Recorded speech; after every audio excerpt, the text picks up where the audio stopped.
الحمد لله الذي إليه مسائر الخلق وواقب الأمر نحمده على عظيم إحسانه ونير لطفه وبرهانه ونواعم فضله وامتنانه لم يلد سبحانه فيكون في العز مشاركا ولم يولد فيكون مورثا هالكا لم يتقدمه وقت ولا زمان ولم يتعاوره زيادة ولا نقصان جلت عظمته والصلاة والسلام على من بعثه بنور المزي والبرهان الجلي والمنهاج البادي والكتاب الهادي أسرته خير الأسر وإترته خير الإتر أغصانها معتدلا وثمارها متهدلا مولده بمكة وهجرته بطيبة سيدنا ومولانا بالقاسم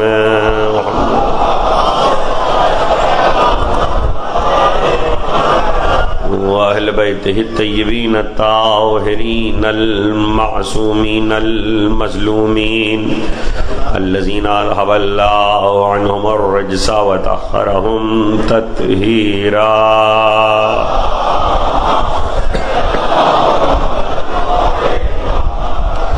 سيما بقية الله في الأرضين وحجة الله على العالمين والحق الجديد والعالم الذي علمه لا يبيد والعدل المشتهر والمهدي المنتظر جل الله تعالى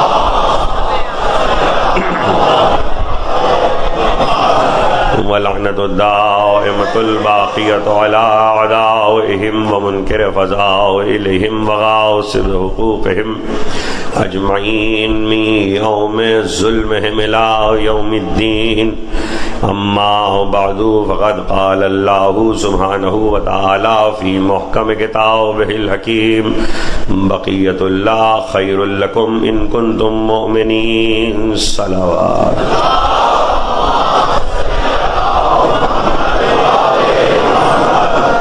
ایک مرتبہ اور سب مل کے بلند آواز سے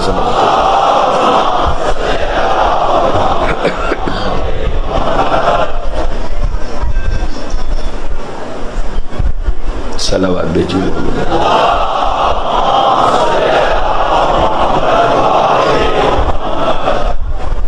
پانچ روزہ سلسلہ تقاریر کی چوتھی تقریر اور 14 روزہ سلسلہ جشن کا چوتھے دن کا خطاب آپ سماعت فرما رہے ہیں جیسا کہ آپ سے وعدہ تھا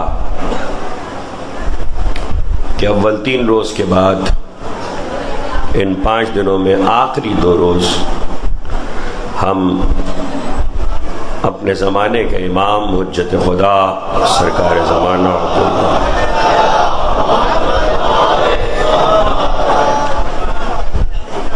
حضرت کے نام پہ بلند آواز سے صلوات دیں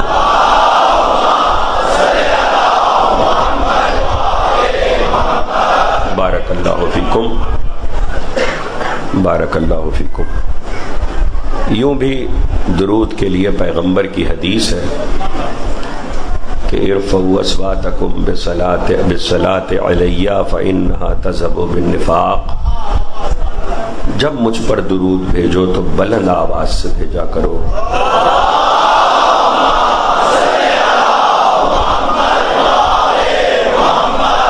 اور وجہ بھی پیغمبر نے بیان کی ہے کیوں فَإِنَّهَا تَذْهَبُ بِالنِّفَاقِ ایسا کرنے سے بلند آواز سے درود پڑھنے سے دلوں کا نفاق دھل جاتا ہے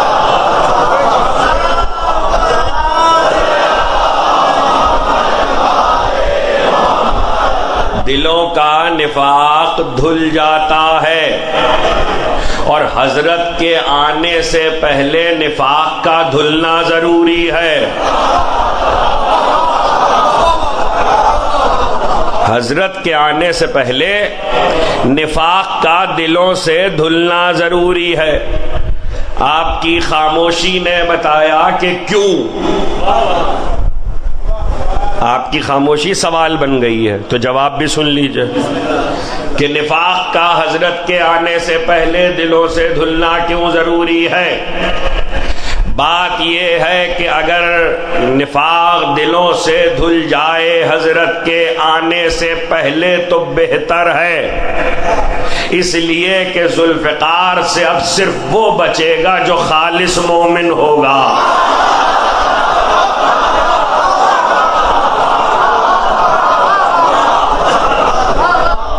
ذوالفقار سے اب صرف وہ بچے گا جو خالص مومن ہوگا، اسی لیے ایمان گھٹ رہا ہے، بڑھ نہیں رہا ہے۔ غلط فہمی میں ہے لوگ کہ بڑھ رہا ہے، گھٹ رہا ہے۔ جیسے جیسے زمانہ حضرت کے ظہور سے قریب ہوتا جائے گا مومنوں کی تعداد کم ہوتی جائے گی۔ دیکھنے کے مومن نہیں، خالص مومن۔ دیکھنے کے مومنوں کی تعداد کتنی ہوگی مجھے نہیں پتا، خالص مومنوں کی تعداد حضرت کے ظہور سے پہلے زمین پر صرف 40 ہوگی۔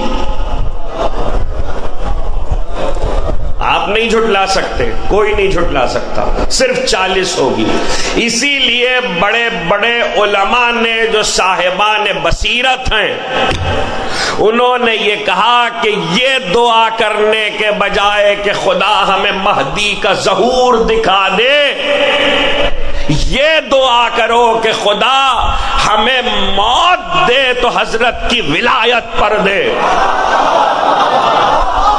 میں کچھ کہہ رہا ہوں، یہ دعا کرنے کے بجائے کہ خدا ہمیں ان کا ظہور دکھا دے، جانے کون ظہور کے وقت ایمان پر ہو نہ ہو۔ اور یہ بھی یاد رکھیے گا کہ اب جو ذوالفقار چلے گی تو رکنے والی نہیں ہے، اس لیے کہ پہلے چلتی تھی تو نسل میں ایمان دیکھ کے چلتی تھی، اب نکلے گی ہی تب جب نسلوں کے مومن آ چکے ہوں گے۔ تب تک حضرت نہیں آنے والے جب تک نسل میں ایک بھی مومن ہے۔ کسی نسل میں، کسی کافر اور منافق کی نسل میں کہیں ایک بھی مومن ہے، اس وقت تک حضرت نہیں آنے والے۔ جب مومنوں کی پیدائش بند ہو جائے گی، پیدائش ہوگی مومنوں کی بند ہو جائے گی۔ مجھے نہیں پتا آپ کیسے سنیں گے، اس لیے کہ یہ موضوع بڑا عجیب ہے۔ پیدائشیں ہوں گی، مومن نہیں پیدا ہوگا۔ جب مومن پیدا ہونا بند ہو جائے گا تب وہ آئے گا۔ اس لیے کہ صادق آل محمد امام جعفر صادق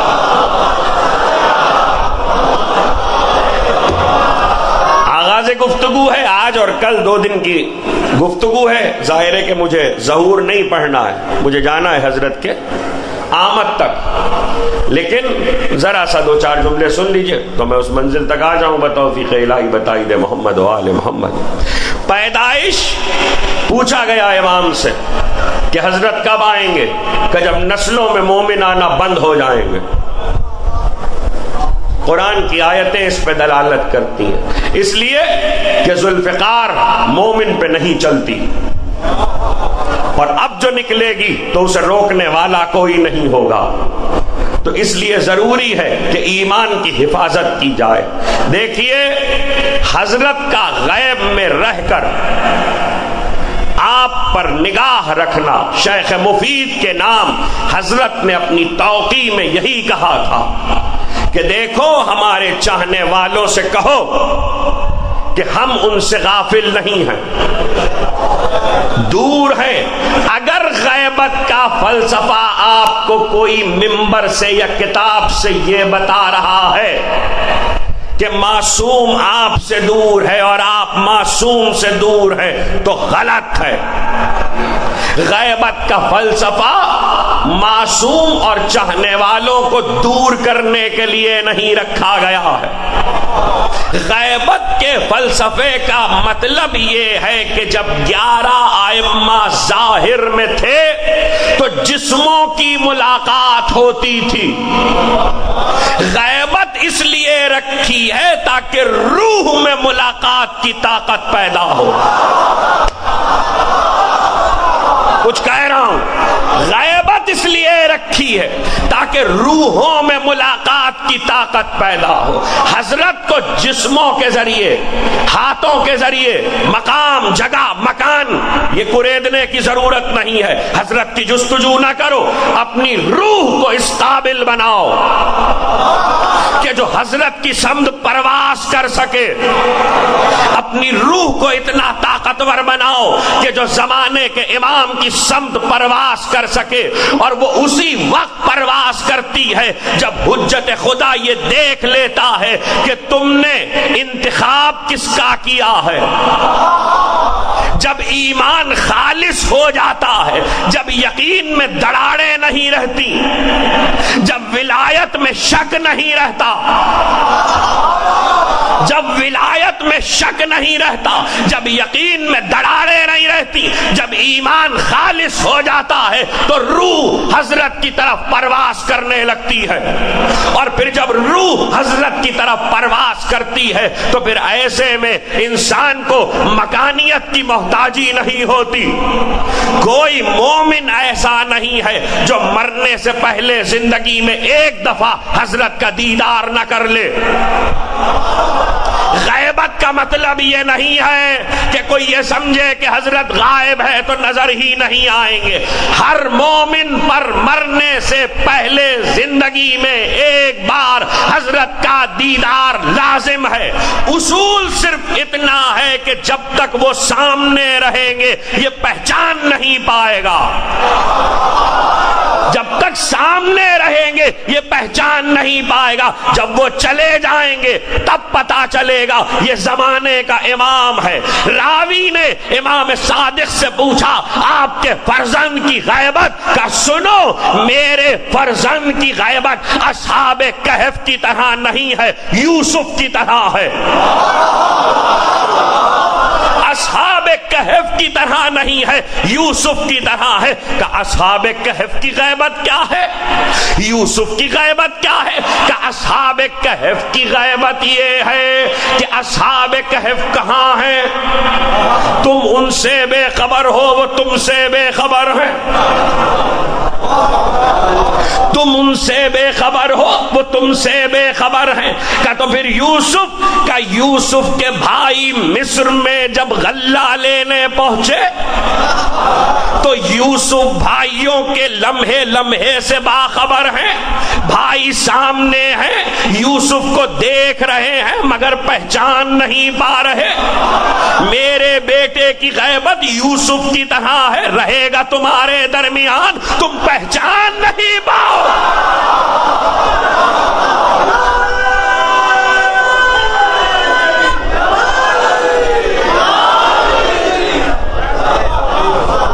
رہے گا تمہارے درمیان مگر تم پہچان نہیں پاؤ گے۔ اور یہ جو رہے گا تو وہ نظر رکھے ہوئے ہے، کائنات پر نظر رکھے ہوئے ہے۔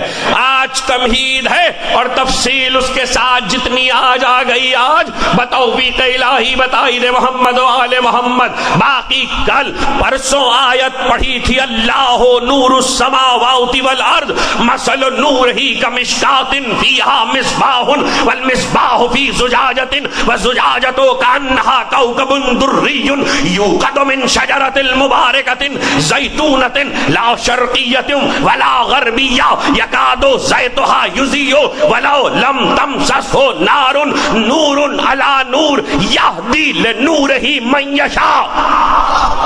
آج آخری ٹکڑا پڑا ہے پرسوں نہیں پڑھا تھا، کہاں پہ گفتگو روکی تھی؟ امام سے پوچھا گیا نور علی نور کیا ہے؟ کہ ایک جانے نہیں پاتا کہ اگلا آ جاتا ہے، یہ ہے نور علی نور۔ اور اس میں شرط، توجہ، اس میں شرط کیا رکھی؟ لو لم تمسسہ نار، اس کی پہچان یہ ہے کہ آگ اسے نہیں چھو سکتی، آگ اسے نہیں چھو سکتی۔ یہ ایسی علامت قیامت تک کے لیے اللہ نے رکھی ہے کہ نبی سے لے کے 12ویں تک آگ نہیں چھو سکتی۔ یہی وجہ ہے اولاد زہرا پر آتش جہنم حرام ہے۔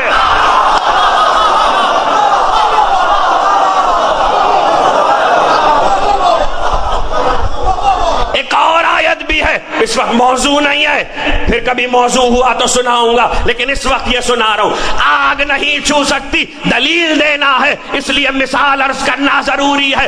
ہر زمانہ امامت میں اس بات کو سمجھنا کہ آگ کبھی اس چراغ کے قریب نہیں آ سکتی، چھو بھی نہیں سکتی، جلانا تو بہت دور کی بات ہے۔ امام رضا ہارون کے دربار میں بیٹھے ہیں، اس نے بلایا ہے، اس نے کہا یہ شخص آیا ہے اور اس نے آ کر کہا ہے کہ اس کے پاس رسول کے 4 سر کے بال ہیں، 4 سر کے بال ہیں رسول کے۔ امام نے کہا دعویٰ کر رہا ہے آگ جلاؤ، 4 بال آگ میں ڈال دو، جو بال بچ جائے گا آگ میں جلنے سے وہ رسول کا ہوگا، جو جل جائے گا وہ رسول کا نہیں ہوگا۔ 4 بال آگ میں ڈالے گئے، 3 جل گئے، 1 رہ گیا۔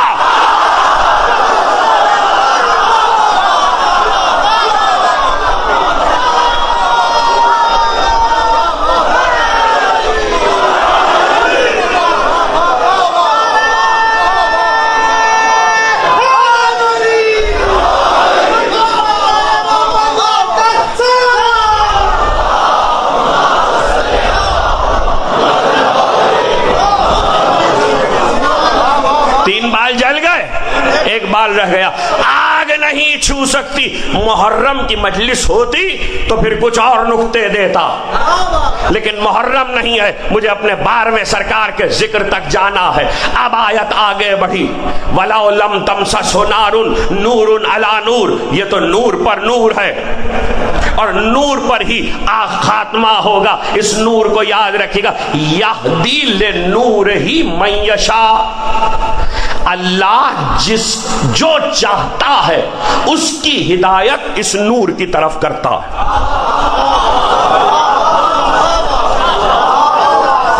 ایسے نہیں، اتنی آسانی سے نہیں، جو چاہتا ہے، من یشاء، جو چاہتا ہے اللہ اس کی ہدایت اس نور کی طرف کرتا ہے۔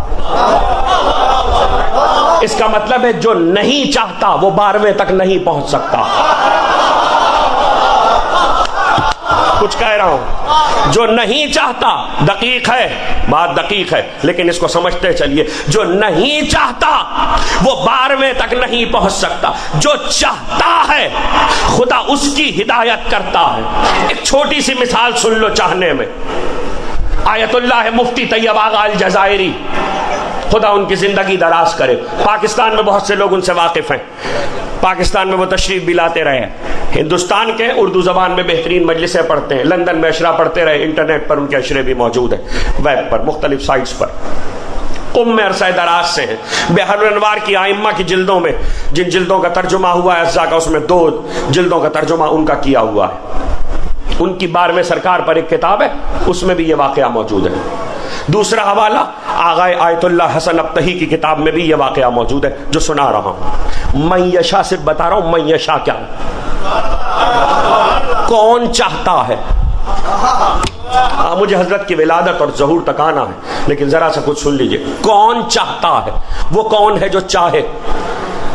بیان کرنے والا کہتا ہے کہ ہم لوگ جس ملک میں رہتے تھے وہ ایک چھوٹا سا جزیرہ تھا، رسد لینے کے لیے دوسرے ملک تک جانا پڑتا تھا تو جہاز جاتے تھے آتے تھے۔ طوفان آ گیا، واقعے کو مختصر کر رہا ہوں، وقت نہیں ہے۔ طوفان آ گیا، جہاز پانی کے تھپیڑے جو ہوئے تو ٹوٹنے لگا، ہم ڈوبنے لگے، موجوں نے ہمیں جزیرے پہ پھینکا، ایک اور جزیرے پر، خالی جزیرہ تھا، وہاں آدم نہ آدم زاد، پینے کا پانی صاف تھا، پھل تھے، اس لیے ہمیں غذا کی فکر نہیں تھی۔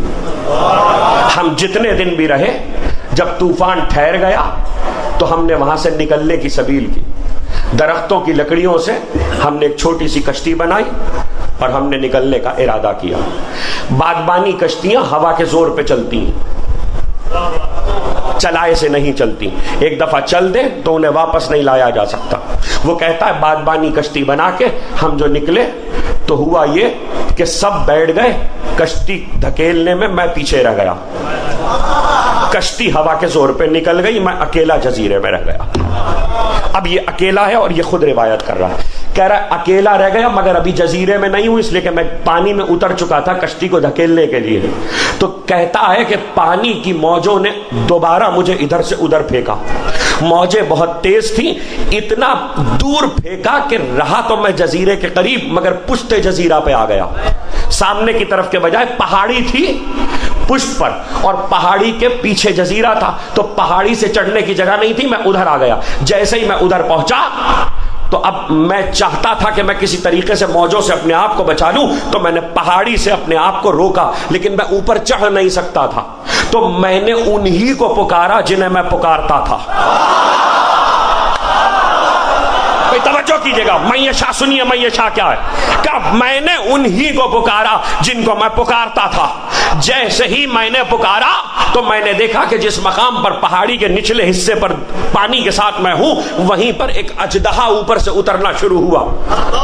اژدہا جو اترا تو اس کا سر نیچے تھا، دم اوپر تھی، دم پہاڑی پہ لٹکی رہ گئی۔ اژدہے نے سر پانی میں ڈالا، پہلے تو میں ڈرا لیکن اس نے میری طرف نہیں دیکھا، اژدہے نے میری طرف نہیں دیکھا، پانی میں سے جانوروں کو نکال کے کھانا شروع کیا۔ تو میں سمجھ گیا کہ معاملہ کچھ اور ہے، یہ اژدہا مجھے شکار کرنے نہیں آیا۔ میں ایک طرف دمسا دے رہا، ایسے میں نے دیکھا ایک بچھو آیا، اس بچھو نے اژدہے پہ ڈنک مارا۔ بچھو کا ڈنک اتنا زہریلا تھا کہ اژدہے کا گوشت گل کے گرنے لگا۔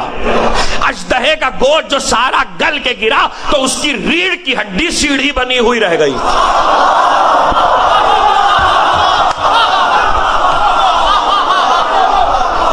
اس کی ریڑھ کی ہڈی سیڑھی بنی ہوئی رہ گئی۔ میں سمجھ گیا کہ جسے پکارا تھا اس کی مدد آ گئی۔ ایک لفظ کے معنی بتا رہا ہوں، میں سمجھ گیا جسے پکارا تھا اس کی مدد آ گئی۔ میں اس کے ذریعے چڑھا اور میں جزیرے میں آ گیا۔ جزیرہ مجھے معلوم تھا خالی ہے، مکانات بنے ہوئے تھے، گھر بنے ہوئے تھے، لیکن جزیرہ خالی تھا۔ میں نے کہا جب اکیلے رہنا ہی ہے، ابھی چلنے کا کوئی انتظام نہیں ہے، کھانے پینے کا ہر چیز یہاں موجود ہے، تو میں کم سے کم گھر میں سکون سے تو رہوں۔ میں گھر میں داخل ہو گیا، گھر میں رہنے سہنے کے لیے اسباب موجود تھا۔ ایسے میں کچھ دیر گزری تھی کہ کچھ لوگوں کی آہٹ سنائی دی۔ میں ڈر کے مارے ایک طرف چھپ گیا۔ ابھی میں چھپا تھا کہ میں نے آنے والوں کی آوازیں سنی، وہ کھانے کا انتظام کر رہے تھے۔ میں نے دیکھا آڑ سے تو دسترخوان سجا دیا گیا تھا۔ ان میں سے ایک نے کہا، جس کی آواز میں نے بعد میں پہچانی، توجہ کیجئے گا، ان میں سے ایک نے کہا تم لوگ کھانا کھا لو مگر اس کا خیال رکھنا کہ ایک آدمی کا کھانا رکھ دینا، وہ چھپا ہوا ہے۔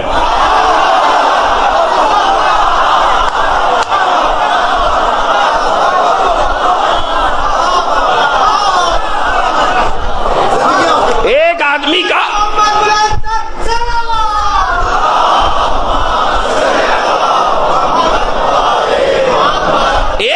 کا کھانا رکھ دینا، وہ چھپا ہوا ہے۔ تو کہتا ہے کہ مجھے ڈھارس ہوئی، میں نے جب وہ کھانا رکھ کر چلے گئے تو میں نے یہ تو سمجھ لیا کہ مجھے ان سے کوئی خطرہ نہیں ہے، یہ کچھ اپنے ہی معلوم ہوتے ہیں۔ میں نے جب وہ دوبارہ آئے، وہ دن میں 2 وقت آتے تھے، وہ اتنے ہی لوگ تھے۔ جب وہ دوبارہ آئے تو میں نے اپنے آپ کو ظاہر کر دیا۔ جب میں نے اپنے آپ کو ظاہر کیا تو میں نے اس کو پہچان لیا جس نے یہ جملہ کہا تھا، جس نے یہ آواز دی تھی اور بات کہی تھی۔ کھانا آنے لگا، وقت کا ایک دن میں 2 وقت کا کھانا مجھے ملنے لگا۔ کچھ دن اسی طرح گزر گئے، میں ان سے باتیں بھی کرتا رہتا تھا، وہ آتے تھے کھانا کھاتے تھے، میں ان کے ساتھ کھانا کھاتا تھا، ضرورت کی باتیں ہوتی تھی وہ چلے جاتے تھے، نہ میں نے ان سے کوئی تعارف چاہا نہ انہوں نے مجھ سے کوئی تعارف چاہا۔ ایک دن وہ مجھ سے کہنے، ان میں سے ایک آدمی نے کہا کیا تم گھر جانا چاہتے ہو یا ہمارے ساتھ رہنا چاہتے ہو؟ یا ہمارے ساتھ رہنا چاہتے ہو؟ تو کہنے لگا مجھ پر بیوی بچوں کی، گھر والوں کی محبت غالب آئی۔ میں نے کہا میں تو اپنے گھر جانا چاہتا ہوں۔ تو کہنے لگے چلو۔ ان میں سے ایک نے کہا چلو، اور میرا ہاتھ پکڑا اور ہاتھ پکڑ کے کہنے لگے آنکھیں بند کرو۔ میں نے آنکھیں بند کی، تھوڑی دیر کے بعد کہنے لگے آنکھیں کھولو۔ میں نے آنکھیں کھولی، کہنے لگے دیکھو یہ تمہاری گلی ہے نا، تمہارے محلے کے کتوں کے بھونکنے کی آواز آ رہی ہے، یہ تمہاری گلی ہے نا، تمہارے محلے کے کتوں کے بھونکنے کی آواز آ رہی ہے؟ تو میں نے کہا ہاں میری گلی ہے۔ کہنے لگے جاؤ خدا حافظ۔ جب میں جا کے خدا حافظ کر کے جانے لگا تو اس آنے والے نے جو مجھے چھوڑنے آیا تھا کہنے لگا تم بہت بد نصیب ہو۔ توجہ، تم بہت بد نصیب ہو۔ کہا کیوں؟ کہا وہ جس نے تمہیں رکنے کے لیے کہا تھا وہ تمہارے زمانے کا امام تھا۔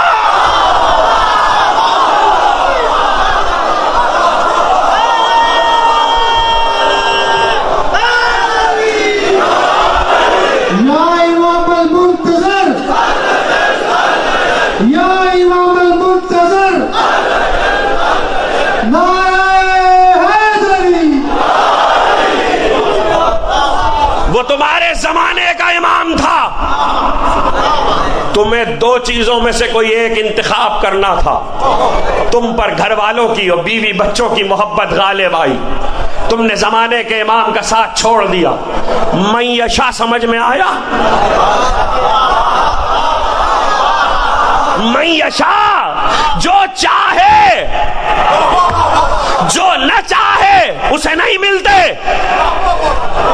اور چاہت ایک ایسی چیز ہے جس کا اظہار کیا جاتا ہے۔ اور کبھی یہ مت سمجھنا کہ لمحہ لمحہ تمہارا ان سے اوجھل ہے۔ کبھی مت سمجھنا، کبھی تم نے اس ماں کو دیکھا ہے جس کا بچہ جھولے میں ہوتا ہے۔ میں کچھ کہہ رہا ہوں، کبھی تم نے اس ماں کو دیکھا، زمانے کا امام سمجھا رہا ہوں کون ہے۔ کبھی تم نے اس ماں کو دیکھا ہے جس کا بچہ جھولے میں ہوتا ہے، وہ باپ سے باتیں کر رہی ہے، مہمانوں کو نپٹا رہی ہے، سبزی کاٹ رہی ہے، کھانا پکا رہی ہے، پانی بھر رہی ہے، سلائی کر رہی ہے، مگر بچے جھولے سے غافل نہیں ہے، لوٹ لوٹ کے آتی ہے، لوٹ لوٹ کے آتی ہے، لوٹ لوٹ کے آتی ہے اور دیکھتی ہے کہ کہیں گہوارہ جھولا میرے بچے کو گرا تو نہیں رہا۔ اس گہوارے کو سمجھیے گا، گہوارہ جنبش کرتا ہے، ماں نظر رکھتی ہے کہ کہیں گہوارہ زیادہ جنبش میں آئے تو بچے کو گرا نہ دے، ماں نظر رکھتی ہے۔ تو ماں کی نظر جو ہے وہ اس لیے کہ کہیں گہوارہ گرا نہ دے۔ قرآن نے آواز دی کہ ہم نے زمین کو مہد گہوارہ بنایا ہے، زمین گہوارہ ہے، گہوارہ۔ قرآن کہہ رہا ہے زمین گہوارہ ہے، اسی لیے زمین جنبش میں ہے، اور جب زیادہ جنبش آتی ہے تو کچھ بچوں کو الٹ دیتی ہے۔ جب زیادہ جنبش آتی ہے تو کچھ بچوں کو الٹ دیتی ہے، اس لیے زمین کے گہوارے پہ نظر رکھنے والا چاہیے، زمین کے گہوارے پہ نظر رکھنے والا چاہیے۔ یاد رکھنا، ایک گھر کے گہوارے اور جھولے میں ذاتی بچہ ہے، ذاتی بچہ ہے ایک کا۔ زمین کے گہوارے میں بہت سے بچے ہیں، وہ بھی جن کی ولدیتیں پتہ ہیں،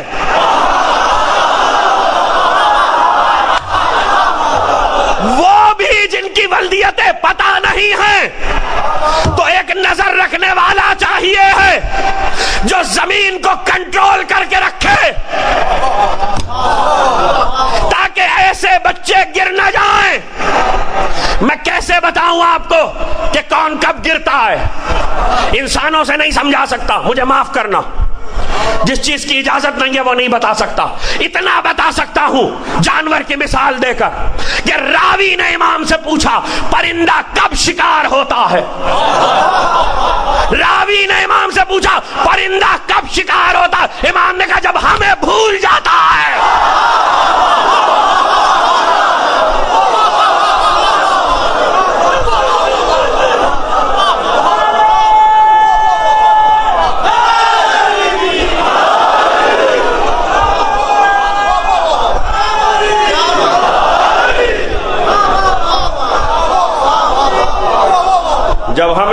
جاتا ہے تب شکار ہوتا ہے. ایک آیت پڑھ دی ہے, دوسری آیت اب پڑھنے جا رہا ہوں, دوسری آیت اب پڑھنے جا رہا ہوں.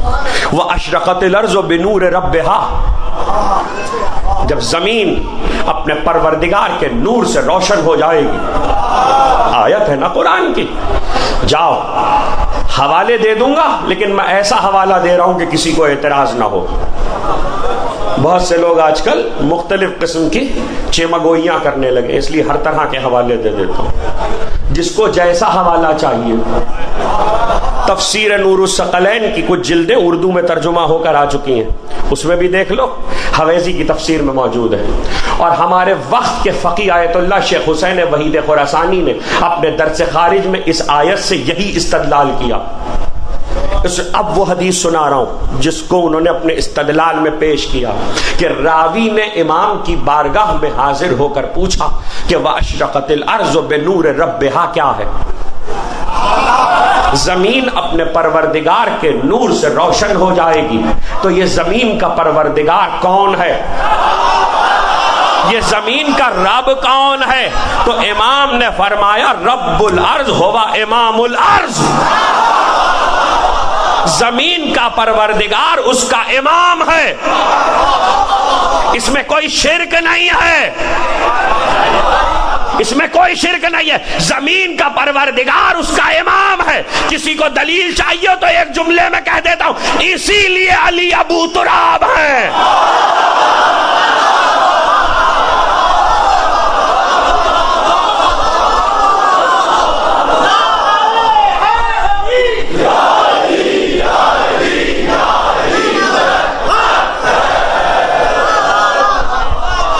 مجھے معلوم ہے تقریر سننے میں بہت سمجھ میں بہت سارے لوگ ہوتے ہیں. کچھ لوگ ایسے ہوتے ہیں جو صرف تقریر سنتے ہیں, کچھ ایسے ہوتے ہیں جو کتابیں بھی پڑھتے ہیں, کچھ ایسے ہوتے ہیں جن کا درسیات سے تعلق ہے, کچھ ایسے ہوتے ہیں جو بعد میں چیزوں کی جستجو کرتے ہیں, کچھ خاص معرفت کے طالب علم ہوتے ہیں. جو معرفت کے طالب علم بیٹھے ہیں ان کے لیے دو جملے کہہ رہا ہوں. جو خالصتاً معرفت کے طالب علم یہاں بیٹھے ان کے لیے دو جملے کہہ رہا ہوں. وَأَشْرَقَتِ الْأَرْضُ بِنُورِ رَبِّهَا, ایک آیت یہ ہے وَيَهْدِي لِنُورِهِ مَن يَشَاءُ, اور اللہ جس کی چاہتا ہے اپنے نور کی طرف ہدایت کرتا ہے. اللہ کے دو نام قرآن میں آئے ہیں, دو نام, اور ان دونوں کے راز بڑے عجیب ہیں. ان میں سے ایک نام وہ ہے جس میں سریت ہی سریت ہے, اخفا ہی اخفا ہے, پوشیدگی ہی پوشیدگی ہے. دوسرا نام وہ ہے جس میں کرم ہی کرم ہے, شفقت ہی شفقت ہے. جس میں کرم ہی کرم ہے وہ نام ہے رب. امام راغب اصفہانی نے لغات القرآن میں لکھا کہ رب کہتے ہیں بتدریج کسی شے کو کمال تک پہنچانے والا. جیسے بیج کو تناور درخت بنایا جاتا ہے, بتدریج کسی شے کو کمال تک پہنچانے والا رب کہلاتا ہے. دوسرا اسم قرآن میں آیا ہے جسے عام پڑھنے والوں نے اسم نہیں سمجھا, ضمیر سمجھا ہے, اس میں اشارہ سمجھا ہے. وہ اس میں اشارہ نہیں ہے, وہ جب اللہ کے لیے آ جائے تو وہ اسم ہے اور کامن ناؤن نہیں ہے, پراپر ناؤن ہے. اس میں سریت ہی سریت ہے. آپ اس سے واقف ہیں لیکن آپ جانتے نہیں ہیں کہ وہ کیا ہے. وہ ہے ہو. یہی ہو ہے جو زیر زبر بدلنے سے اس کا لہجہ بدل جاتا ہے. بسم اللہ الرحمن الرحیم قل هو اللہ احد, یہ ہوا نہیں ہے, یہ ہو ہے, یہ ہو ہے. اس ہو کی عربی میں قرآن میں کبھی واو گر جاتی ہے. جب واو گرتا ہے تو ہے خالی رہ جاتا ہے, اور ہے کے نیچے آتا ہے زیر, یا پیش آتا ہے, یا زبر آتا ہے. یہدی لنورہ یہدی لنورہ, یہ جو ہی ہے یہ اسم اللہ ہے. یہدی لنورہ، یہ ہی اس میں اللہ ہے، اللہ کا نام ہے۔ تو جس کو سریت چاہیے ہو، میں نے کہا تھا کہ عرفانیات کے طالب علموں کے لیے عرض کر رہا ہوں، تو اب بات کہہ دی تو باقی مجمع بھی تشنا اور پیاسا نہ رہے، اس لیے ایک جملہ سن لیجئے۔ اللہ کے اسماء کی تاثیر یہ ہے کہ ام من شیء یسبح بحمدہ، کائنات کی کوئی شے نہیں ہے جو اس کی تسبیح نہ کر رہی ہو۔ تو کوئی شے نہیں ہے کا مطلب کیا ہے؟ کہ جو تسبیح کر رہی ہے تو ہر ایک کے ہاتھ میں تسبیح ہے، سبحان اللہ سبحان اللہ سبحان اللہ اللہ اکبر، جیسے ہم اور آپ کرتے؟ جی نہیں، ہر شے پر کوئی ایک نام اللہ کا اتارا گیا ہے، اس نام کی وہ تسبیح کرتی ہے، اس کا اثر اس میں ظاہر ہوتا ہے۔ مثال کے طور پر بادل کا کام ہے برسانا، بادل کا کام ہے برسانا، برسنا، پانی برساتا ہے۔ اللہ کے نام استعمال ہوا، یا سابغ النعم، اے نعمتوں کو برسانے والے۔ تو سابق کی تسبیح کر رہا ہے بادل مثلا، تو بادل میں اثر اس نام سے پیدا ہوا ہے۔ اب جو طاہر کی تسبیح کر رہا ہوگا اس میں طہارت پیدا ہو جائے گی۔ کچھ کہہ رہا ہوں، جو کریم کی تسبیح پیدا کر رہا ہوگا اس میں کرم پیدا ہو جائے گا۔ تو بھائی کہاں بیٹھے ہو؟ علی بھی تو اللہ کا نام ہے۔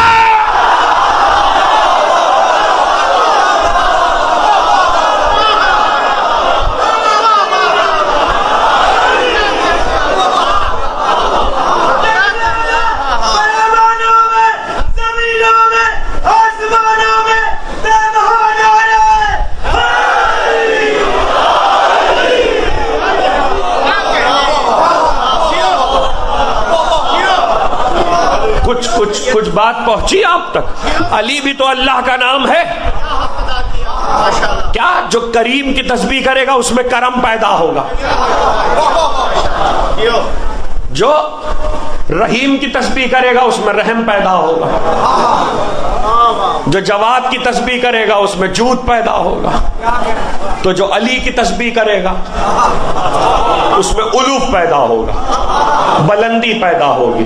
تو یہ مجلسوں اور محفلوں میں یا علی کے نعرے وقت کا ضیاع نہیں ہے، تسبیح الہی ہے۔ یہ تسبیح،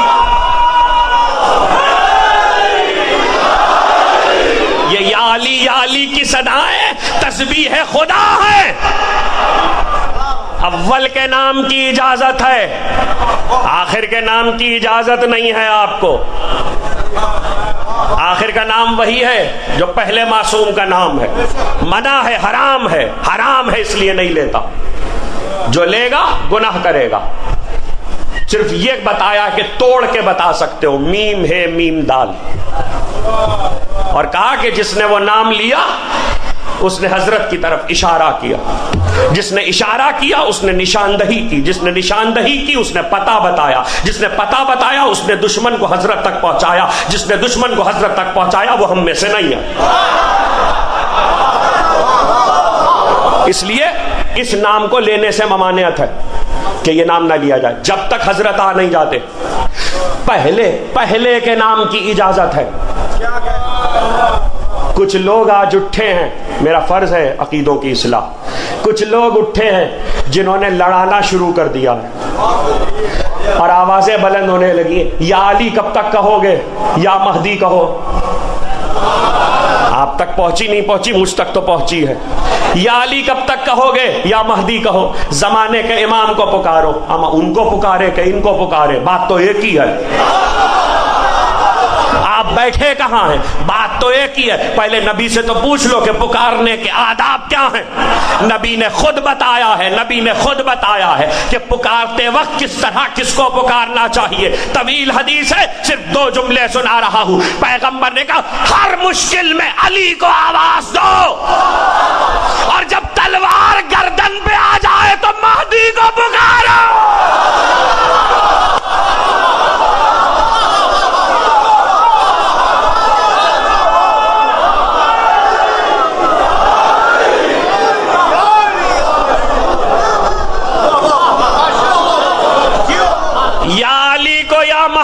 مت لڑاؤ، اور مومنین بھی ہوشیار رہیں ان حرکتوں سے جو آوازیں بلند کی جا رہی ہیں، یا علی مت پکارو، یا مہدی پکارو۔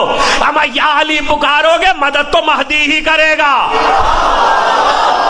مدد تو مہدی ہی کرے گا، زمانے کا امام ہے۔ یا علی اور یا مہدی کو مت لڑاؤ۔ اس لیے ایک بات یاد رکھنا، اس کو تم لڑا نہیں سکتے۔ جو امامت کے درمیان موازنہ شروع کر دے وہ شیعہ نہیں ہے۔ ہوشیار رہو ایسے عناصر سے جو اماموں کے درمیان موازنے کریں، وہ تشیع سے تعلق نہیں رکھتے۔ یاد رکھنا اس بات کو کہ یا علی کہنے کے بعد تمہارا ولایت پر عقیدہ علی ولی اللہ ہے، لیکن علی ولی اللہ کا عقیدہ تب تک مکمل نہیں ہوتا جب تک مہدی حجت اللہ نہ مان لو۔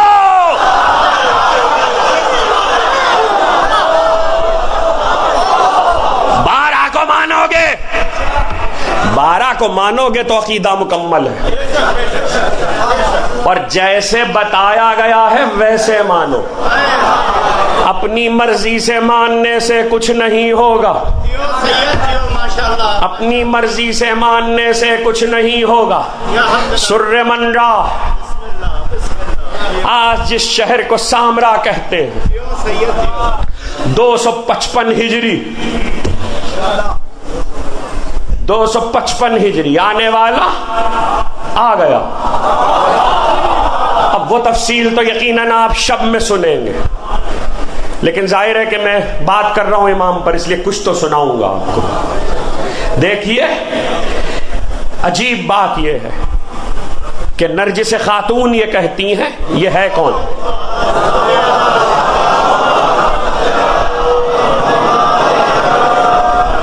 بلند آواز سے صلوات۔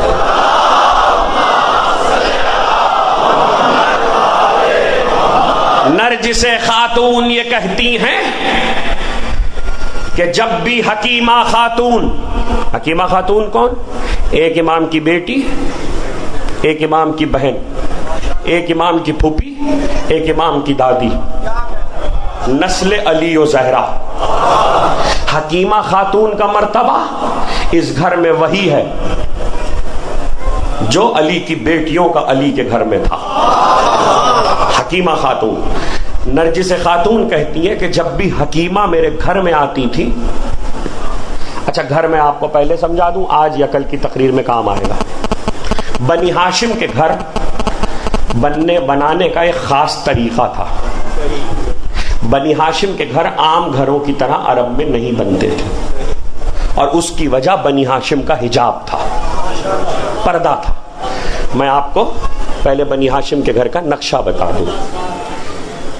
چاروں طرف گھر کی دیوار، دیوار کے ساتھ ساتھ چاروں طرف کمرے، دیوار کے ساتھ ساتھ چاروں طرف کمرے، کمروں کے درمیان سے جو دروازہ ہوتا تھا وہیں سے نکل کے ڈیوڑی سے پھر اندر ایک صحن، صحن کے بعد دالان، دالان کے بعد پھر گھر، گھر بالکل سینٹر میں ہوتا تھا۔ اور اب کیا کروں، اس سے اچھی مثال نہیں دے سکتا۔ اگر کسی کو یہ نقشہ سمجھنا ہو تو آئمہ کے روضے دیکھ لیں۔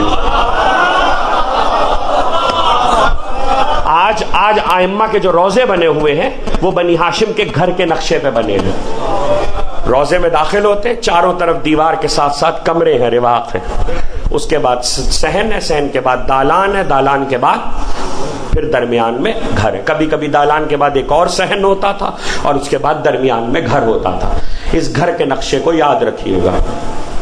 سر من را میں آپ کے 11ویں امام کا گھر جو آپ کے 10ویں امام نے بنایا تھا وہ 4 حصوں میں تھا، پورے گھر کو 4 حصوں میں تقسیم کیا گیا تھا۔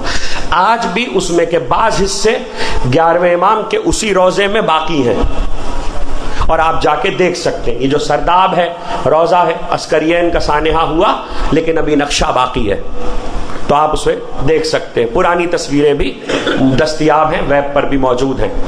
4 حصوں میں گھر تقسیم تھا۔ ایک طرف امام علی نقی علیہ السلام،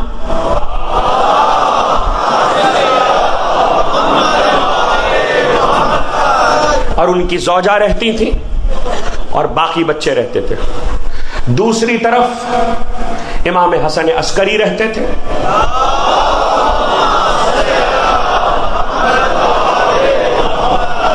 تیسری طرف حکیمہ خاتون رہتی تھی. چوتھی طرف مہمان خانہ تھا. یہ تھا گھر کا نقشہ. اس نقشے کو یاد رکھیے گا آج بھی اور کل بھی. اب تمہید میں بڑا وقت نکل جاتا ہے لیکن میں چاہوں گا کہ آج کچھ گفتگو آپ سے کر لوں، اس لیے کہ آخری 2 تقریریں، کل آخری تقریر ہے. بتوفیق الہی بتائیے محمد و آل محمد. نرجس خاتون کہتی ہیں کہ جب بھی حکیمہ آتی تھی تو ظاہر رشتے میں پھوپھی ہیں، امام کی پھوپھی ہیں تو بی بی کی بھی پھوپھی ہیں. تو جب حکیمہ آتی تھی تو میں آگے بڑھتی تھی اور ان سے کہتی تھی چوکی پہ بیٹھ جائیے. وہ چوکی پہ بیٹھ جاتی تھی. میں ان کی نالینیں اتارتی تھی، موزے اتارتی تھی اور کہتی تھی اب آپ آرام کیجیے.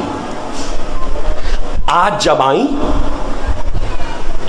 آئیں تو حسن عسکری نے بلایا اور کہا پھوپھی وہ آنے والا ہے جس کا وعدہ اللہ نے کیا تھا. توجہ کیجئے گا وہ آنے والا ہے جس کا وعدہ اللہ نے کیا تھا. تو جناب حکیمہ خاتون کہتی ہیں میں تو اب یہ جملے بڑے قیمتی ہیں، ممبر پہ اس سے زیادہ وضاحت نہیں ہو سکتی. کہتی ہے میں تو آثار نہیں پاتی، میں تو نرجس میں آثار نہیں پاتی. تو کہا مسکرا کے پھوپھی حجت خدا جو ہے، پھوپھی حجت خدا جو ہے. تو اب کہتی ہیں کہ حسن عسکری سے ملاقات کر کے جب میں اس حجرے میں پہنچی جہاں نرجس تھی تو حسب دستور جناب نرجس کہتی ہیں کہ میں آگے بڑھی کہ بی بی کا احترام کروں اور کہوں آئیے چوکی پہ بیٹھیے میں جوتے اتاروں. میں جیسے ہی آگے بڑھی تو میرے شانے پکڑ لیے اور کہنے لگی نرجس تم بیٹھو آج جوتیاں میں اتاروں.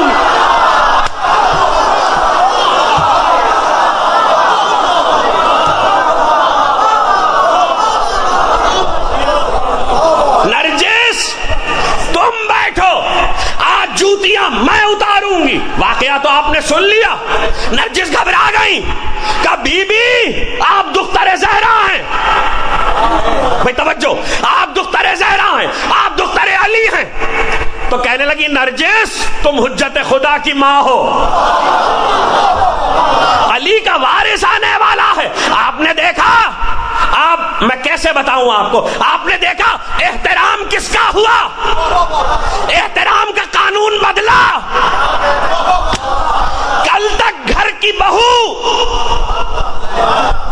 علی اور زہرا کی بیٹی کا احترام کر رہی تھی، آج نور خدا آنے والا ہوا تو احترام کا قانون بدلا. تو علی اور زہرا کی بیٹی نے احترام کیا گھر کی بہو کا. دوسرا جملہ بعد میں کہوں گا، پہلا جملہ پہلے سن لو. اما ماں بننے کا بڑا شرف ہوتا ہے. آپ بھی بن جاتی نبی کے گھر میں تو آپ کا بھی احترام ہوتا.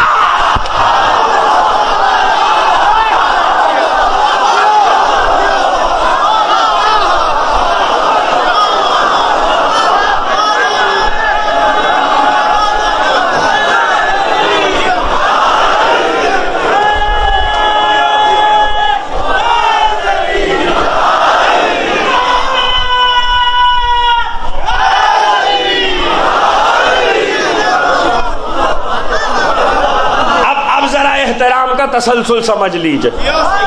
بات پہنچ گئی تو اب احترام کا تسلسل سمجھ لیجئے. کچھ یاد آیا آپ کو؟ علی و زہرا کی دختر نرجس کا احترام کرے اس لیے کہ نور خدا ظاہر ہونے والا، نور خدا جس کی آغوش میں ظاہر ہوگا اس کا احترام کیا جائے. کچھ یاد آیا آپ کو؟ میں حیران ہوں اس بات پر کہ کائنات اولین و آخرین کی سب سے عظیم ہستی محبوب الہی، محبوب الہی، بس اب ایک جملہ کہہ سکتا ہوں، آپ کیا سمجھیں گے مجھے نہیں پتا، اس لیے کہ ہر بات کھول کے نہیں کہی جا سکتی ممبر سے۔ محبوب الہی، کائنات کی عظیم ترین ہستی جس کا احترام کائنات کے ہر فرد پر واجب ہے، وہ محبوب الہی جب بیٹی آتی ہے، جب بیٹی آتی ہے تو نبی تعظیم میں کھڑے ہو جاتے ہیں۔ مجھے نہیں معلوم آپ کیا سمجھیں گے، فاطمہ کی پیشانی میں مہدی کا نور ہے۔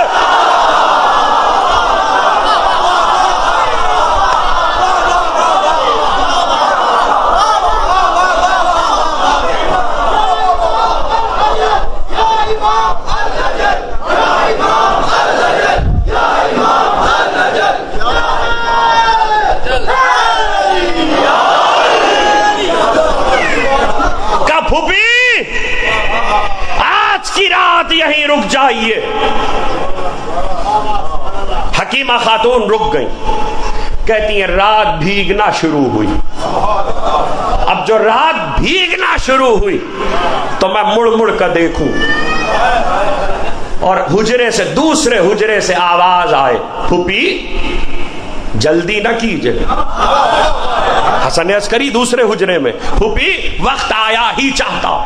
اور کہتی ہیں کہ ایک نیند لینے کے لیے نرجس لیٹی تھی اور اس سے پہلے آدھی ہی شب کو اٹھ گئی۔ تجدید وضو کر کے نرجس مصلے پر آئیں، کچھ رکعتیں نرجس نے پڑھی۔ کہاں بیٹھے ہیں؟ کچھ رکعتیں نرجس نے پڑھی، نماز پڑھے۔ اب کیسے بتاؤں؟ حکیمہ کہتی ہے کچھ رکعتیں نرجس نے پڑھی، مہدی آئے، اس کے بعد نرجس نے فجر پڑھی۔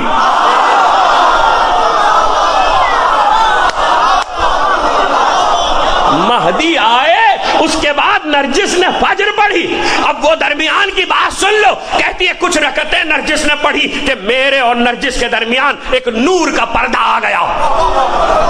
پردے کا آنا تھا کہ آواز آئی حسن عسکری کی، پھوپھی انا انزلنا پڑھیے۔ کچھ نہیں سمجھو گے، انا انزلنا پڑھیے، انا انزلنا پڑھیے، اولی الامر آ رہا ہے۔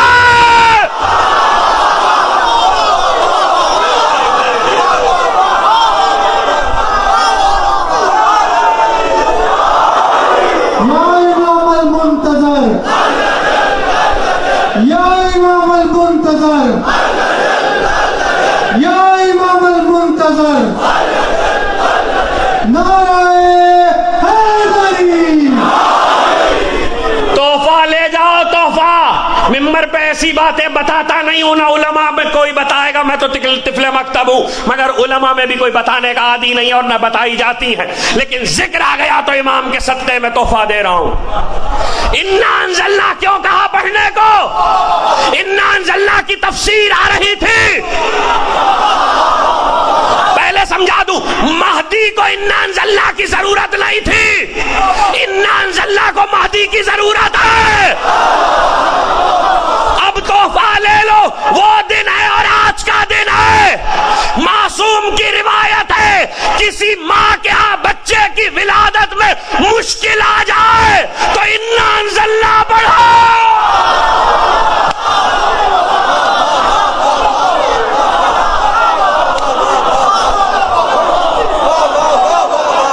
صدقہ تو دیکھو، 12ویں کا صدقہ تو دیکھو۔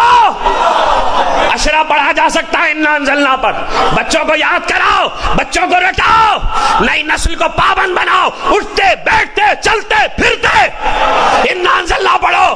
اگر امام سے ملنا ہے، اگر امام کی معرفت حاصل کرنا ہے، انا انزلنا کو نہ بھولنا۔ عورت، مرد، جوان، بچہ، بغیر گنتی کے، بغیر گنتی کے پڑھتے رہو، پڑھتے رہو، پڑھتے رہو، خود پتا چل جائے گا کیا ہے۔ میں کچھ نہیں بتا سکتا۔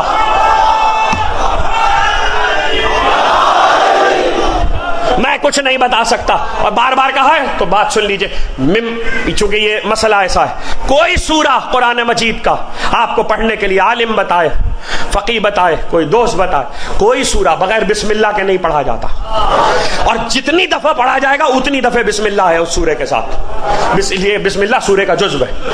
کہ پھوپھی انا انزلنا پڑھیے، کہتی ہے پردہ جو حائل ہوا، اب وہ منزلیں ہیں کہ جسے میں بس استعاروں میں بیان کر سکتا ہوں، کہ پردہ جو حائل ہوا اور میں نے انا انزلنا پڑھنا شروع کی، اس جملے کا مزہ اتنی دیر اس لیے رکا تھا، مجھے نہیں پتا کہ آپ کیسے اس جملے کا مزہ لیں گے۔ جناب حکیمہ کہتی ہے میں نے جو انا انزلنا پڑھنا شروع کی تو تھوڑی دیر میں مجھے لگا کوئی بچہ میرے ساتھ پڑھ رہا ہے۔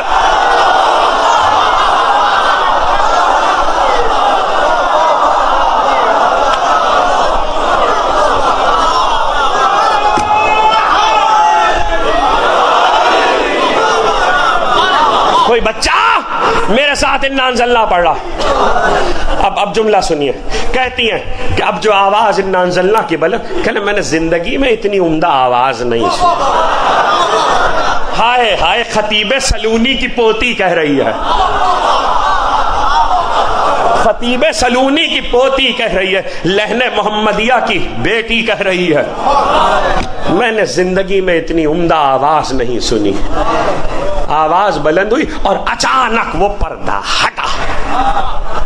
بس اب کیا کہوں، حکیمہ کہتی ہے اچانک میرے اور نرجس کے درمیان سے پردہ ہٹا، پردے کا ہٹنا تھا، عالم تمام مطلع انوار ہو گیا، عالم تمام مطلع انوار ہو گیا، نور ہی نور تھا، اور میں نے دیکھا سر سجدے میں ہے، توجہ، سر سجدے میں، اور کہہ رہے ہیں میں گواہی دیتا ہوں خدا وحدہ لا شریک ہے، محمد میرے جد اس کے رسول ہیں، آخری نبی ہے، میرا دادا علی اس کا ولی ہے، خلیفہ بلا فصل ہے، میرے اجداد امام وقت ہے، اور اب میں حجت خدا۔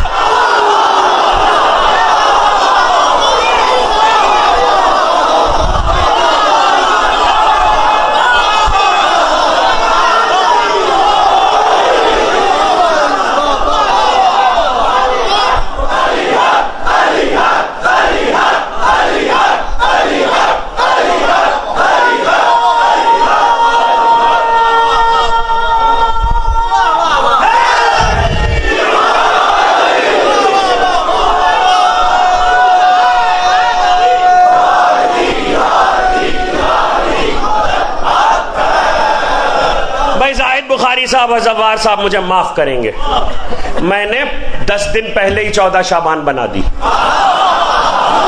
میں کیا کروں، ذکر ہے بھائی، اب میری مجبوری ہے، میں کیا کروں، پڑھنا تو تھا، کا گواہی دے رہے ہیں، کس کی، کس کی، خدا کی وحدانیت کی، خدا کی وحدانیت کی، نبی کی رسالت کی، علی کی ولایت کی، ائمہ کی امامت کی، اپنے حجت ہونے کی، سجدے میں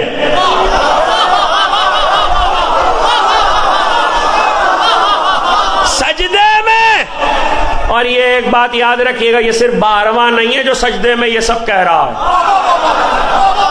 علی نے بھی کعبے میں یہی کہا تھا، زہرا نے بھی یہی کہا تھا، باقی ائمہ نے بھی یہی کہا تھا، سجدے میں اعلان ہو رہا ہے، جو چاہو سمجھو، جس کا جو جی آئے سمجھے، میرا کام بتانا اور پڑھنا ہے، نتائج خود نکالیے، نتائج خود نکالیے۔ انتشار کے عقیدوں کے انتشار کے زمانے میں سوائے آپ کے پاس اس حل کے کوئی حل نہیں ہے کہ آپ اپنے زمانے کے امام سے قریب ہونے کی کوشش کریں، وہ زیارت تواتر سے اپنا معمول بنائیے جو امام کی ہیں، زیارت آل یاسین، جمعے کے روز حضرت کی زیارت، حضرت کو یاد کرنا، ہر جمعے کو حضرت کو نہیں کر سکتے، آسان تک کی بتا رہا ہوں، آسان نہیں بتائی میں نے ممبر سے کبھی یہ باتیں، اب بتا رہا ہوں، پڑھ رہا ہوں اس لیے بتا رہا ہوں کہ آسان بات ہے، صبح اٹھیے، تو سب سے پہلے زمانے کے امام کو سلام کیجیے. مسئلہ تو تہذیب کا ہے، مسئلہ تو تہذیب کا ہے. جہاں بچوں نے ماں باپ کو سلام کرنا چھوڑ دیا وہاں امام کو کیسے کریں گے؟ برا ماننے کی ضرورت نہیں ہے، قصور ماں باپ کا بھی ہے، والدین کا بھی ہے. اگر تہذیب بگڑے یا نسلوں کا عقیدہ، نسلوں کا قصور ہونے سے پہلے ماں باپ کا قصور ہے. اور یہ میں آپ کو بتا دوں، علی کے ذکر میں تو یہ باتیں نہیں آتی، 12ویں کے ذکر میں آئیں گی.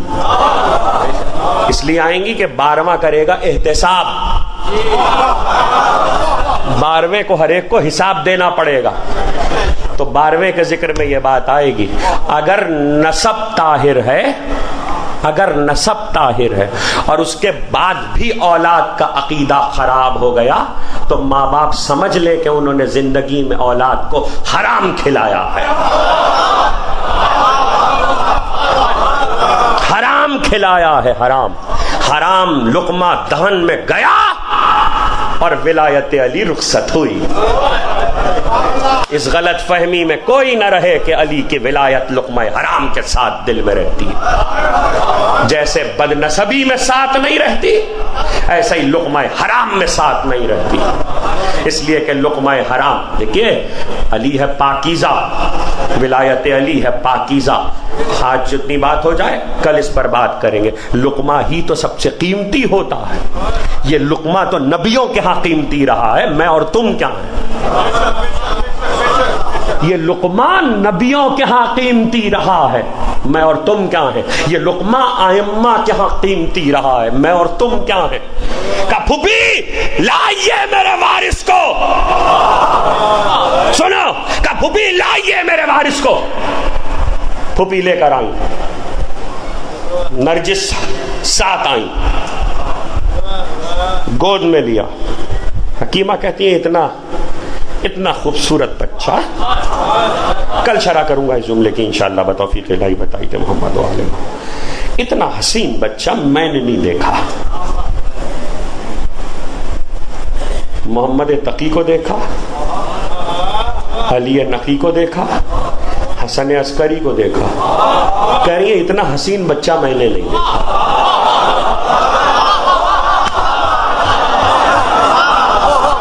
اتنا حسین بچہ میں نے نہیں دیکھا.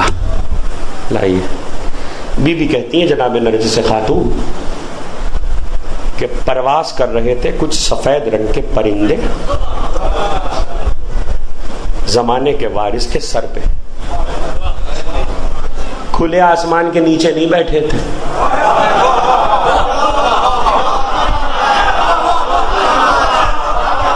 کھلے آسمان کے نیچے نہیں بیٹھے، حجرے میں چھت کے نیچے ہیں. پرندے پرواز کر رہے ہیں لیکن کسی نے پرندوں کو ہٹانے کی کوشش نہیں کی. لائیے میرے وارث کو، لائیے.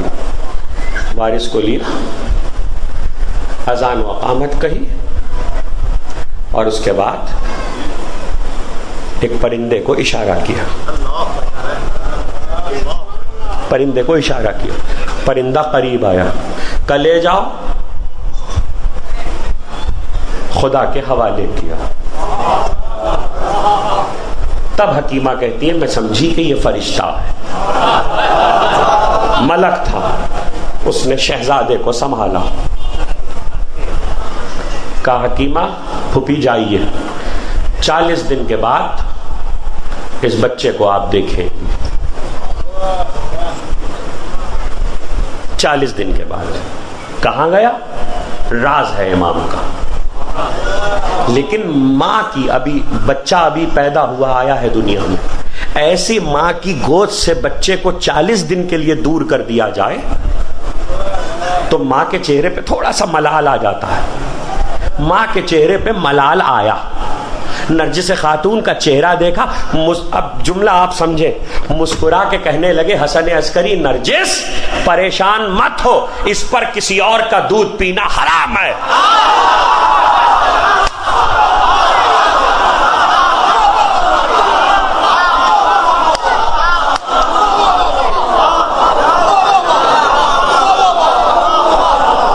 نرجس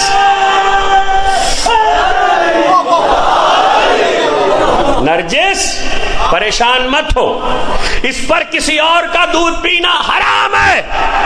لقمے سے بات مڑی تھی نا، یہاں تک آ گیا تو ایک جملہ سن لیجئے، اس پر کسی اور کا دودھ پینا حرام ہے، اما آخری پر ماں کے سوا کسی اور کا دودھ حرام ہے، نبی کیسے پی لے گا؟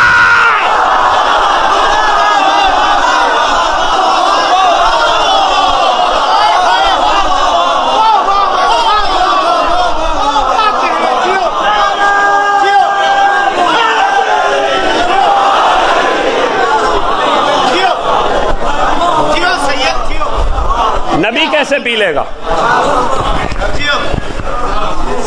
40 دن کے لیے سلامت رہے۔ جناب حکیمہ کہتی ہیں کہ 40 دن میں اپنے گھر کے اس حصے سے جو بی بی کا حصہ تھا، میں اس حصے سے نرجس کے حصے کی طرف نہیں آ سکی، امام کے ہی دیے ہوئے امور میں مصروف تھی، امام کے ہی دیے ہوئے امور میں مصروف تھی۔ کہتی ہے 40 دن کے بعد، چونکہ مجھے یاد تھا کہ حسن عسکری نے کہا تھا کہ 40 دن بعد ملاقات ہوگی، تو کہا 40 دن کے بعد میں اس حصے کی طرف آئی، جیسے ہی میں نرجس کے گھر کے اس حصے کی طرف جو نرجس خاتون والا ہے، جیسے ہی میں داخل ہوئی تو میں نے 2 سال کے بچے کو چلتے پھرتے دیکھا۔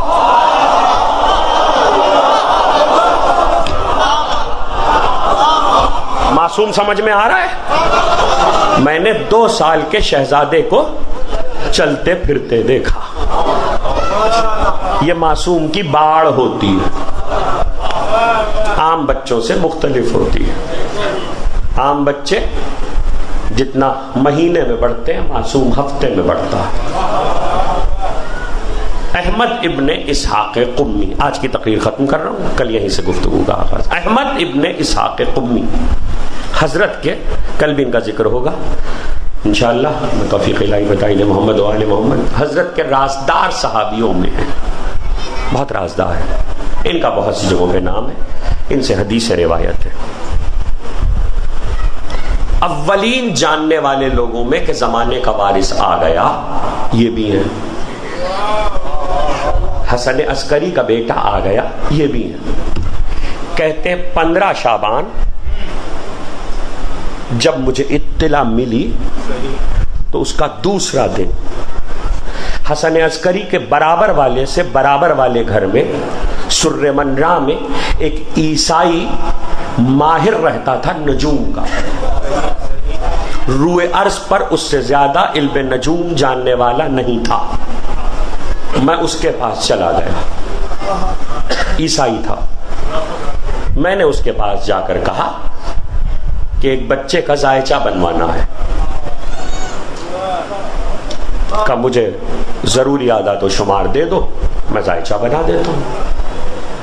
انہوں نے نام بتایا، ولدیت بتائی، وقت بتایا، تاریخ بتائی، اس نے قلم کھینچے، لکیریں کھینچی، آسمان کو دیکھا، زمین کو دیکھا،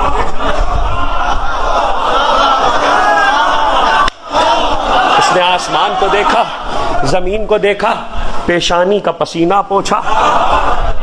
احمد ابن اسحاق نے کہا کیا ہوا؟ میں تو تمہارے پاس اس لیے آیا تھا کہ میری معلومات کے مطابق روئے عرض پر اس سے تم سے زیادہ اس وقت اس کا ماہر کوئی نہیں۔ یہ مت سمجھیے گا کہ احمد ابن اسحاق قمی اس لیے آئے کہ دین میں بچوں کا زائچہ بنوانا مستحب ہے۔ ارے بھائی کیا کروں جی، یہ بھی ہوتا ہے۔ مولانا پڑھ گئے تھے، مولانا ہی کو فون آیا، ہمارا بچہ پیدا ہوا، ذرا زائچہ تو بنا دیجیے۔ بھائی یہ کچھ نہیں ہوتا زائچہ وائچہ۔ احمد ابن اسحاق قمی اس لیے نہیں گئے کہ دین میں مستحب ہے، وہ کیوں گئے وہ ابھی آپ پہ کھل جائے گا۔ نجوم کے چکر میں فال، رمل، جفر، ان چکروں میں مت پڑیے۔ جفر کا علم حق ہے مگر جاننے والے نہیں ہیں۔ نجوم کے بارے میں علی کا کہنا علم حق ہے، یقین باطل ہے، اس لیے لوگ ان چکروں میں نہ پڑا کریں۔ بچوں کے نام رکھنے، قرآن کھولیں، قرآن سے رکھیں، معصومین کے نام پہ رکھیں۔ زائچوں سے کچھ نہیں ہوتا، تقدیر حسین بناتے ہیں، ستارے نہیں بناتے۔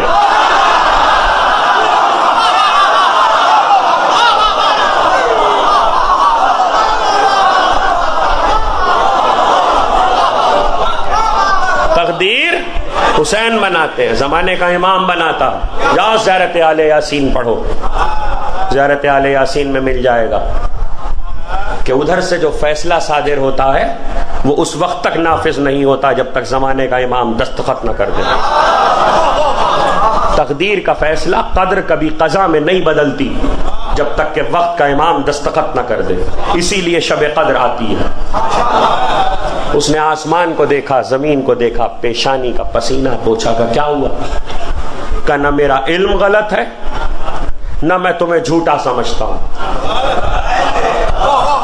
نہ میرا علم غلط ہے نہ میں تمہیں جھوٹا سمجھتا ہوں. کہ پھر کہ ہوا کیا؟ کہ کیا بتاؤں تمہیں؟ اگر میں مان لوں تو میرا عقیدہ جاتا ہے. تم تقریر ختم ہو گئی، تم مان لو تو تمہارا عقیدہ جاتا ہے. کہنے لگے ہوا کیا؟ کہنے لگا اچھا یہ میں آپ کو 15 شعبان کی ایک بات عجیب اور بتا دوں. 15 شعبان کی اس رات کی 255 کی ایک خصوصیت پہلے سن لیجئے. وہ خصوصیت یہ ہے کہ معصوم کی روایت ہے کہ وہ خصوصیت 255 کی یہ ہے کہ اس رات میں روئے ارض پر سوا کسی مومن کے کہیں کوئی بچہ پیدا نہیں ہوا.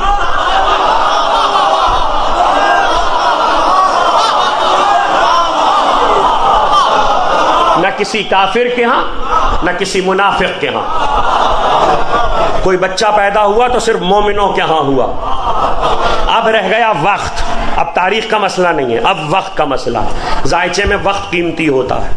اس نے کہا جو وقت تم نے بتایا ہے اگر اس وقت پر یہ بچہ پیدا ہوا ہے اور میں مان لوں تو میرا عقیدہ جاتا، تم مان لو تو تمہارا عقیدہ جاتا ہے. کہ وہ کیسے؟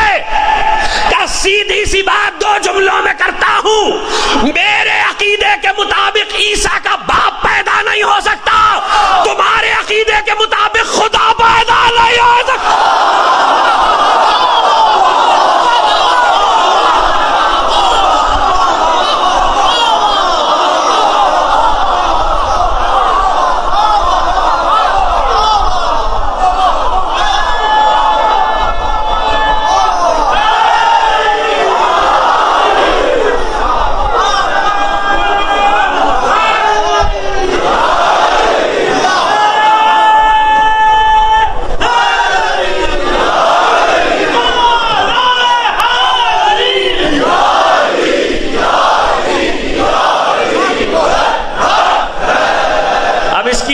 سن لو، مجھے معلوم ہے یہ وہ چیزیں ہیں جس سے بہت سے لوگ پریشان ہو جاتے ہیں.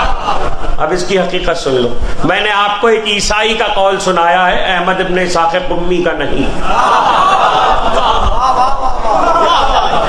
پہلی بات تو یہ سمجھ لیجئے کہ میں نے آپ کو ایک عیسائی کا قول سنایا ہے، احمد ابن اسحاق قمی کا نہیں. دوسری بات سنیے.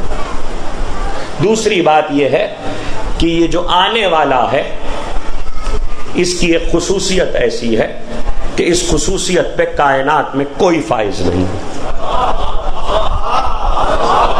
اور اب جو میں کہنے جا رہا ہوں ایک کتاب ایسی ہے جس کا حوالہ میں نے لاہور کے ممبروں سے پہلے بھی دیا ہے، لاہور سے ہی چھپی ہے. مفتی ظفر اقبال اہل سنت کے عالم ہیں. کتاب اسلام میں مہدی کا تصور. آج تک بہت موازنے لوگوں نے اہل بیت کی شخصیتوں سے دنیا کے کیے ہیں. انہوں نے اپنی کتاب میں ایک چیپٹر قائم کیا ہے اور اسے سمجھ لیجئے گا. اسی میں اس روایت کا راز موجود ہے. تقریر ختم ہو گئی. انہوں نے یہ کہا، سوال اٹھایا، ہیڈنگ ہے ہیڈنگ. جتنا کتاب میں لکھا اتنا سنا رہا ہوں، اس سے زیادہ میں کچھ نہیں سنا رہا، نہ تبصرہ کروں گا. ہیڈنگ انہوں نے یہ لگائی، کیا مہدی صحابہ سے افضل ہیں؟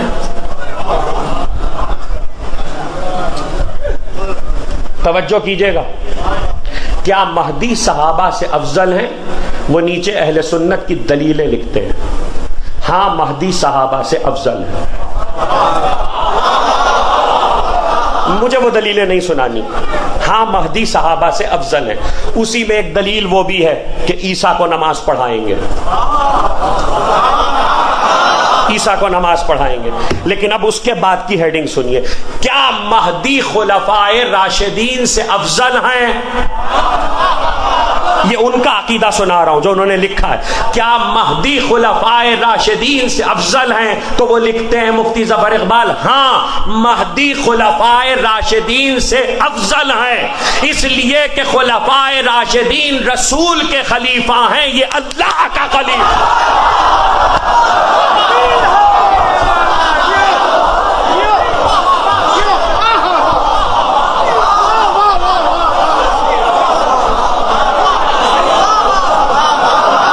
یہ اللہ کا خلیفہ, الہی بحق زہرا و ابیہا و بعدہا و بنی.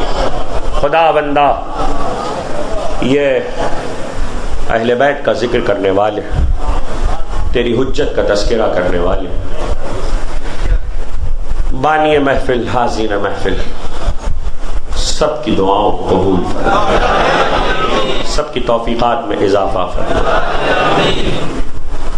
پروردگار جو بیمار ہے حضرت حجت کے ذکر کے صدقے انہیں شفائے کامل و عاجل, جو پریشان حال ہے ان کی پریشانیوں کو دور فرما, جو بے خطا قید و بند کی صحبتیں برداشت کر رہے ہیں انہیں جلد از جلد رہائی عطا فرما, جو بے اولاد ہیں اولاد صالح و نرینہ کرامت فرما, جو بے روزگار ہیں روزگار واسع عطا فرما, اپنے حجت کے ظہور میں تعجیل فرما, ہمیں ان کے آوان و انصار میں شمار فرما.